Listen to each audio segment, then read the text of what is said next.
Tensions are rising in Eastern Europe once again as Russia's Foreign Intelligence Service, known as the SVR, issued a bold and provocative statement on Tuesday, accusing the European Union of planning what it called the occupation of Moldova using NATO forces. The allegations come just days ahead of Moldova's highly anticipated parliamentary elections, scheduled for this coming weekend. According to the SVR, NATO is allegedly massing troops in neighbouring Romania and the Ukrainian port city of Odessa. The agency claims these forces are being positioned either to suppress expected protests following Sunday's vote or to influence political developments in Moldova's breakaway region of Transnistria, where separate elections are expected to take place in November. In its official statement, the SVR painted a picture of aggressive Western interference.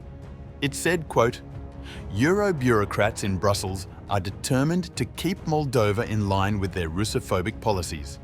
They intend to do this at any cost, including deploying troops and carrying out the de facto occupation of the country." This rhetoric aligns with a broader narrative Moscow has promoted for years, that NATO expansion and European Union influence are direct threats to regional stability and Russian interests.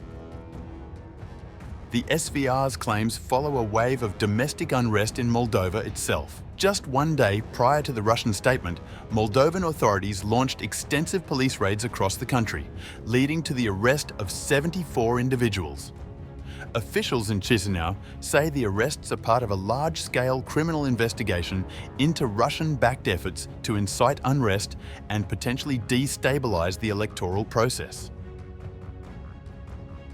According to Moldovan prosecutors and the country's internal security agencies, Moscow has been funneling money into Moldova through covert channels, paying local operatives to buy votes and train young activists in methods of political disruption and street violence. The country's pro-European president, Maia Sandu, has gone further, directly accusing the Kremlin of attempting to undermine Moldovan democracy through both financial manipulation and psychological operations designed to sow division and fear. This is not the first time Moldova has found itself in the crosshairs of a larger geopolitical struggle. Since gaining independence from the Soviet Union in 1991, Moldova has maintained a delicate and often unstable balance between its European ambitions and its historical, economic and linguistic ties with Russia.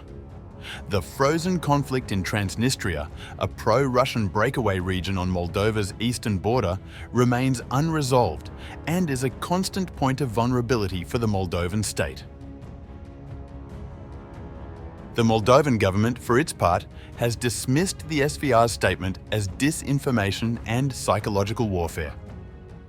Officials in Chisinau argue that the Kremlin is attempting to delegitimize Sunday's elections in advance, anticipating a result that will likely solidify Moldova's pro-EU trajectory.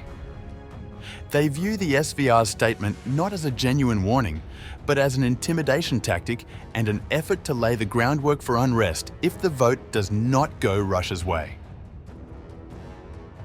As Sunday's elections approach, the world will be watching not only the results, but also how external actors may seek to shape events from the shadows. Whether the SVR's claims are a pretext for future interference or a warning of actual plans remains to be seen. What is clear, however, is that Moldova's fragile democracy stands at a critical crossroads, one shaped not only by the will of its own people, but by the ambitions of much larger powers vying for control on Europe's eastern edge.